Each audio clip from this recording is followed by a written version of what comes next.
Yuqi, மாயாக்கு ஒன்றும் ஆகாது. நீங்க டென்ஷன் ஆகாதீங்க.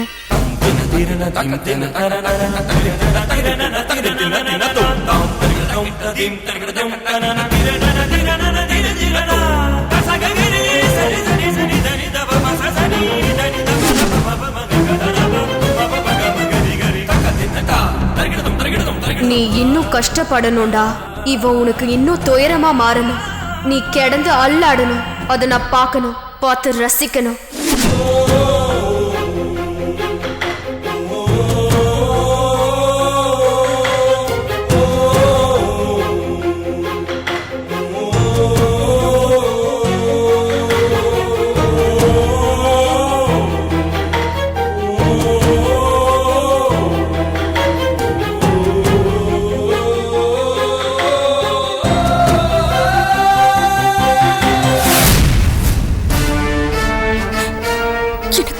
அடிச்சிட்டான்ல, நான் அவனை சும்மாவே விட மாட்டேன். சும்மா அதையே சொல்லிட்டு இருக்காத. தப்பெல்லாம் ஓ மேலதான். என்னமா சொல்ற? அவன் என்ன எப்படி அரைஞ்சான் பார்த்தல? எதுக்காக அரைஞ்சா இல்ல எதுக்கு அரைஞ்சான்னு கேக்குறேன். அப்போ உன் பையனுக்கு நீ சப்போர்ட் பண்றல? சும்மா நிறுத்திரியா கொஞ்சம்? நீ பேசின பேச்சுக்கு எவனா இருந்தாலும் அடிக்கதான் செய்வான். நீ விட்ட வார்த்தையோட அர்த்தம் என்னன்னு தெரியுமா உனக்கு? ஒரு நல்ல குடும்பத்து பொண்ணு பேசுற பேச்சா அது? அப்போ அவன் பண்ணிட்டு வந்த காரியம் மட்டும் சரியா? அது சரி தப்புன்னு நீ பேசி இருக்கணும். அதை விட்டுட்டு நீ அசிங்கமா பேசினா எவன் தாண்டி பொறுத்துக்கிட்டு இருப்பான்? எனக்கு பொண்ணா பிறந்துட்டு இப்படி எல்லாம் பேசுறதுக்கு எங்க இருந்து கத்துக்கிட்ட? புரிஞ்சு போச்சுமா, நல்லா புரிஞ்சு போச்சு. அப்ப உன் பையன் பண்ணது நியாயம், நான் பண்ணது தப்பு, அதானே? இத பாரு, சும்மா தேவையில்லாம பேசிட்டு இருக்க. எனக்கு கெட்ட கோவம் வரும் சொல்லிட்டேன். அதான் சப்போர்ட் பண்ணி பேசுறிய. கொஞ்சம் வாயை மூடுறியா நீ? அவனுக்கு எங்கடி சப்போர்ட் பண்ண? நீ பேசுறது தப்புன்னு சொல்லிட்டு இருக்கேனா இல்ல அவன் பண்ணது சரின்னு சொல்லிட்டு இருக்கேனா? இந்த மாதிரி பேச்செல்லாம் ஏன் கண்ணு முன்னாடி நடக்கிறது எனக்கு அசிங்கமா இருக்கு. ஒன்னே ஒண்ணு மட்டும் மனசுல வச்சுக்க. என்னைக்கு அவன் என் பேச்ச மீறி அவளை கல்யாணம் பண்ணிக்கிட்டு இந்த வீட்டுக்குள்ள வந்தானோ அப்பவே அவன் எனக்கு பிள்ளை இல்லைன்னு ஆயிப்போச்சு. அதே சமயம் நீ இந்த மாதிரி வார்த்தைங்களை விடுறது இதோட நிறுத்திக்கோன்னு சொல்லிட்ட. முதல்ல நீ உன் வீட்டுக்கு கிளம்பி போ. நான் வீட்டுக்கு போறதா? ஆமா, நீயே இன்னும் கிளம்பாம இருக்க. கிளம்பு, காலேஜுக்கு கிளம்பு. வரேன். நீ இனிமே இங்க இருக்க வேண்டாம், உன் வீட்டுக்கு கிளம்பு. என்னம்மா கிளம்பு கிளம்புன்னு சொல்லிக்கிட்டே இருக்க?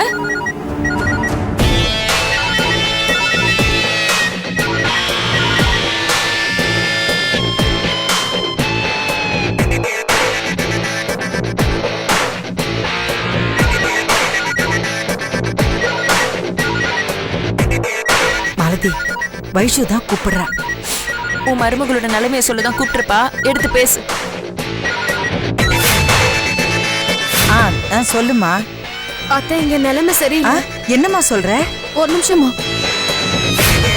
யுகி, என்னாச்சு? எங்க போறீங்க? நீங்க மாயாவை பாத்துக்கோ, நான் வீடு வரைக்கும் போயிட்டு வந்துடுறேன். ஏய் யுகி, ஏய்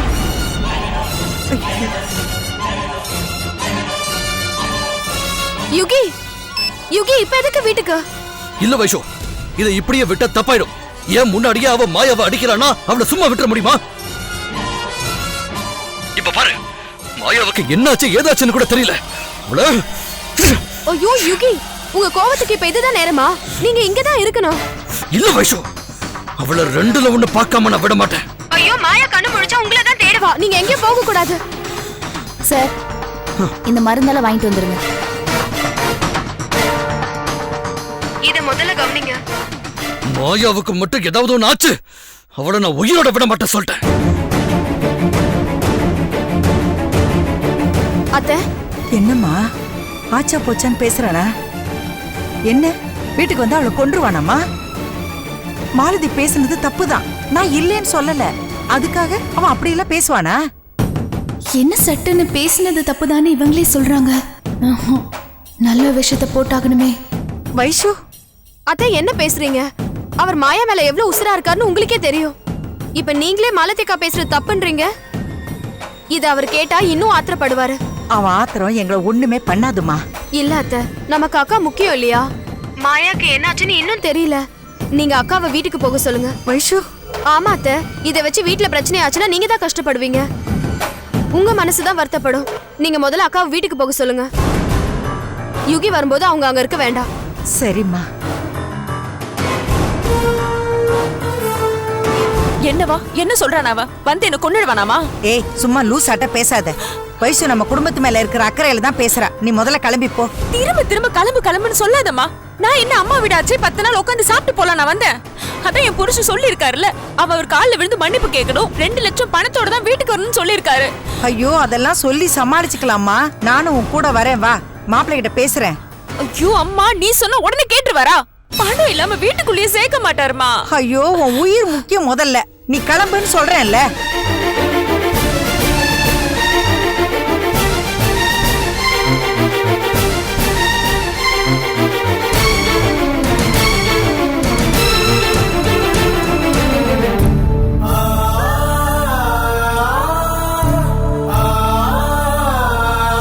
யுகி அல்லாதடா. யுகி, மாயாக்கு ஒண்ணும் ஆகாது. இன்னும் டாக்டர் எதுவுமே சொல்லலையே.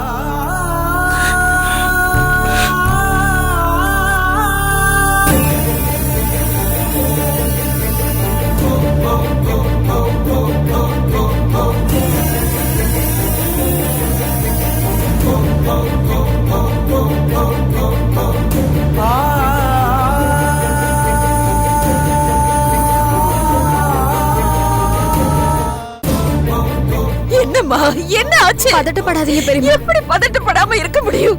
இதுக்கு தம்பா நான் எதுவுமே வேண்டாம்னு சொன்னேன். இதெல்லாம் யாரால? என் பொண்ணால தானே. என்ன பேசுறீங்க அத்தை? அவ என்ன பண்ணா? என்ன தப்பா எடுத்துக்காதப்பா. இதெல்லாம் நடக்கும் தெரிஞ்சுதானே என் பொண்ணு அங்க கூட்டிட்டு போன. அவளை வாழ விட மாட்டாங்கப்பா. என்ன மன்னிச்சிடு. நான் அங்க சொன்னதுதான். ஒரு தாயா என் மகளுக்கு நான் நினைச்சதை நடந்துருச்சு. ஆனா அப்படி நடந்தா என்னெல்லாம் நடக்கும்னு இப்ப எனக்கு தெரிஞ்சிருச்சு. அவளை கவனிச்சுக்க ஒரு ஆளுதான் தேவையே தவிர கல்யாண வாழ்க்கையெல்லாம் இல்ல. அதை யோசிச்சு நான் முடிவு பண்ணாம அப்படியெல்லாம் பண்ணிட்டேன். வேண்டாப்பா, உனக்கு என் பொண்ணு ஒத்து வர மாட்டா. உன் மேல எந்த தப்புமே இல்ல. நீ நல்ல மனசோட பண்ண காரியம் உன் எதிர்காலத்துக்கே தடையா வந்து நின்னுடுச்சு. அவளால உனக்கு நிம்மதி இருக்காதுப்பா. என்னத்த மாயாவை விட்டு போயிருன்னு சொல்றீங்களா? இல்லப்பா, அவ உனக்கு துணையா இருக்க தகுதி இல்லாதவன்னு சொல்ற. இதே வார்த்தையை தான் அம்மா கோவமா சொன்னாங்க. நீங்க அமைதியை சொல்றீங்க. ஆக மொத்தத்துல எல்லாருமே சொல்றது ஒண்ணுதானே. நான் மாயாவை விட்டு போயிடணும், அவ்வளவுதானே? நீங்க ஒரு அம்மாவா மாயாவுக்கு பண்ண வேண்டிய கடமைகள் எல்லாத்தையும் பண்ணிருக்கீங்க. ஆனா யோசிக்காம செஞ்சுட்டேன்னு இப்ப நீங்க சொல்றீங்க. இதையதான் எங்க வீட்லயும் நீ யோசிக்காம இறக்கப்பட்டு இப்படி ஒருத்திக்கு வாழ்க்கைய கொடுத்துட்டேன்னு சொல்றாங்க. அந்த நினைப்பு எனக்கு கொஞ்சம் கூட இல்லையா? அது இல்ல தம்பி. இத பாருங்க, மாயா இப்படி இருக்கானோ அவளுக்கு வாழ்க்கை கொடுக்கணும் இல்ல நீங்க விஷத்தை குடிச்சிட்டீங்களே உங்களை நான் காப்பாத்தி ஆகணும்னு உங்க மேல பரிதாபப்பட்டோ நான் மாயாவை கல்யாணம் பண்ணல. எல்லாத்துக்கும் மேல நீங்க சொல்ற மாதிரி மாயாவுக்கு ஒரு துணைதான் தேவைன்னா அவளை நான் கல்யாணம் பண்ணிருக்க வேண்டிய அவசியமே இல்லையே. காலம் முழுக்க ஒரு நல்ல நண்பனா மட்டுமே நான் அவ கூட இருந்திருக்கலாமே. ஏன் நான் வைஷுவை கல்யாணம் பண்ணிக்கிட்டும் மாயாவை நல்லபடியா பார்த்துட்டு இருந்திருக்கலாமே. ஆனா எல்லாத்தையும் தாண்டி மாயாவை நான் உண்மையா நேசிச்சிருக்கேன். அதனாலதான் நான் அவளை கல்யாணம் பண்ணேன். நான் வைஷுவை கல்யாணம் பண்ணிக்கணும்னு ஆசைப்பட்டது உண்மைதான். ஆனா அது வெறும் ஆசையா தான் இருந்திருக்கு. ஆனா நான் மாயாவை சின்சியரா நேசிச்சிருக்கேன். அந்த உணர்வு எனக்கே தெரியாம எனக்குள்ள இருக்க போய் தான் நான் இப்படி ஒரு முடிவு எடுத்திருக்கேன். இல்லனா இது எதுவுமே நடந்திருக்காதே.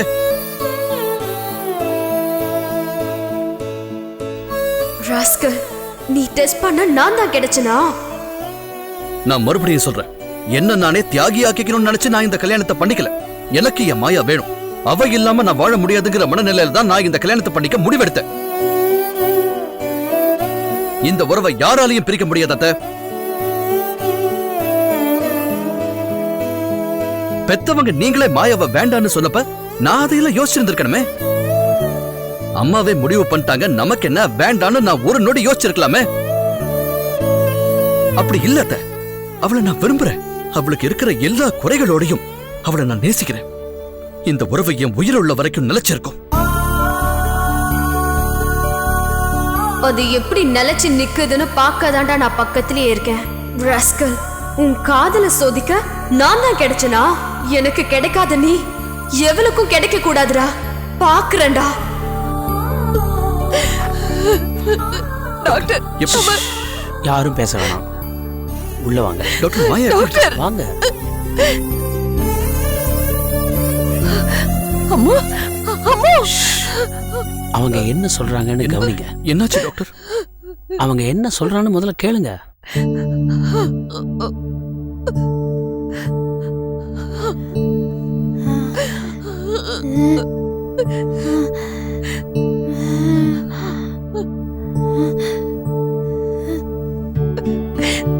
என்ன டாக்டர் இது?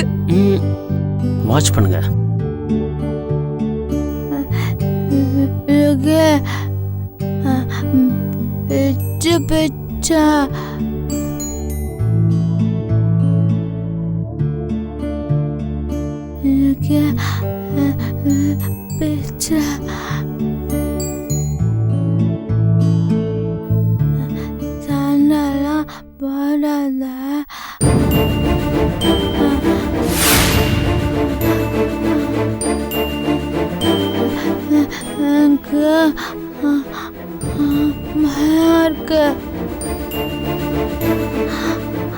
அறுக்குறாங்க, வலிக்குது.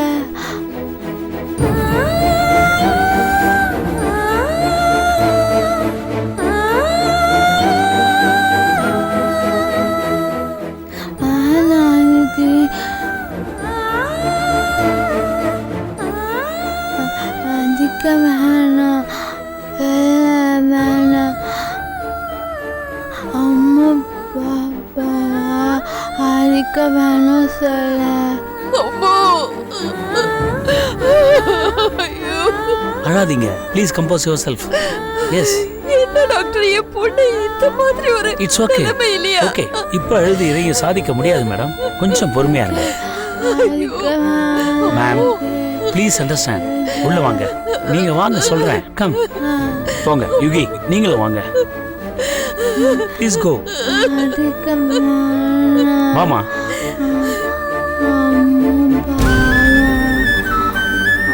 சிஸ்டர் கண்டினியூவா மானிட்டர் பண்றீங்க. ஏதாவது இருந்தா என்கிட்ட சொல்லுங்க. Okay doctor.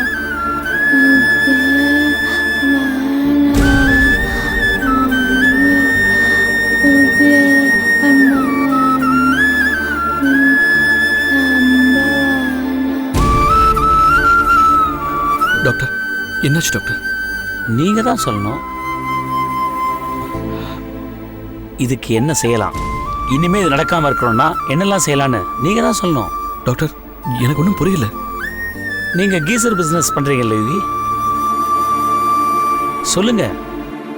ஆமா டாக்டர். குட். கீசர்ல ஹீட் அதிகம் ஆனா பாய்லர் வெடிக்க சான்ஸ் இருக்குல்ல? ஆமா டாக்டர். இங்கேயும் அதான் நடக்குது. டாக்டர் கொஞ்சம் புரியுற மாதிரி சொல்லுங்க டாக்டர். மாயா இன்னும் மோசமான நிலையை நோக்கி போயிட்டு இருக்காங்க மேடம்.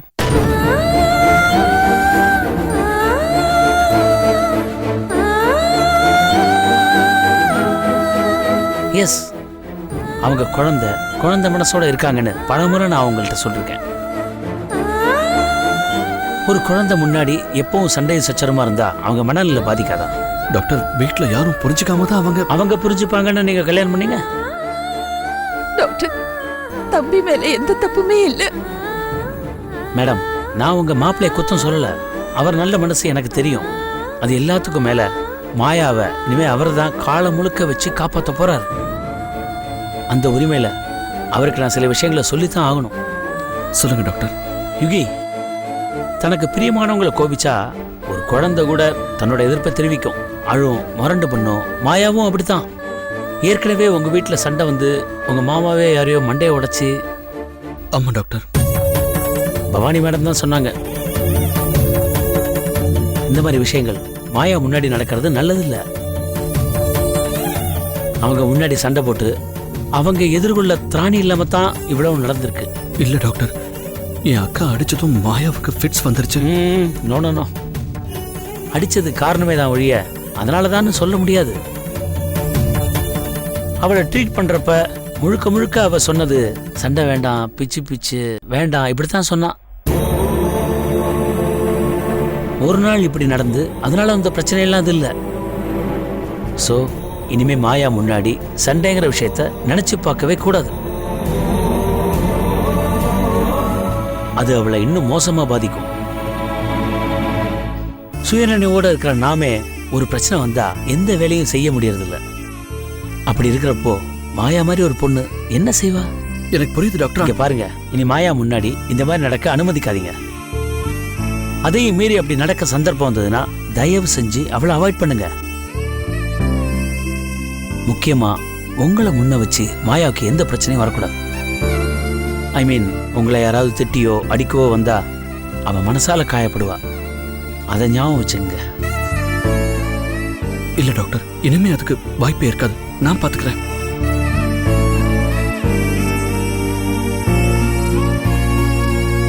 என்னடா வாய்ப்பே இருக்காது? இதுதான் கீன்னு எனக்கு தெரிஞ்சு போச்சு. இனி நீ எப்படி நிம்மதியா இருப்ப? விட மாட்டேன்டா. டாக்டர் இப்படி சொல்லுவாருன்னு தெரிஞ்சிருந்தா மாலதியை அங்கேயே இருக்க வச்சிருப்பேனே. ச்சே. அப்புறம் ஒரு முக்கியமான விஷயம் மேடம்,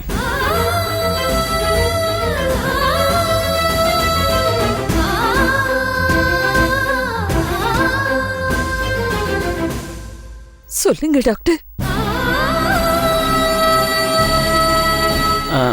இவங்க உங்க ஃபேமிலி மெம்பர்ஸா? இவங்க என்னோட ஃப்ரெண்டு டாக்டர். ஓ, இஃப் யூ டோன்ட் மைண்ட் கொஞ்ச நேரம் வெளில இருக்கீங்களா? Okay doctor, please. நீ பேசிட்டு வாடா, நாங்கள் வெளியே வெயிட் பண்ணுறோம். ம்.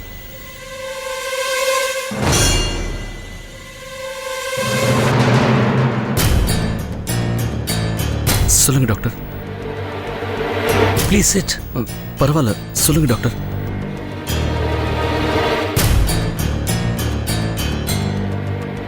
யுகி, மாயா விஷயத்துல அவங்க எதிர்கால சம்பந்தமா ஏதாவது யோசிச்சிங்களா? நான் ஏற்கனவே சொல்லிருக்கேனே, அவங்க குழந்தை அது இதுன்னு.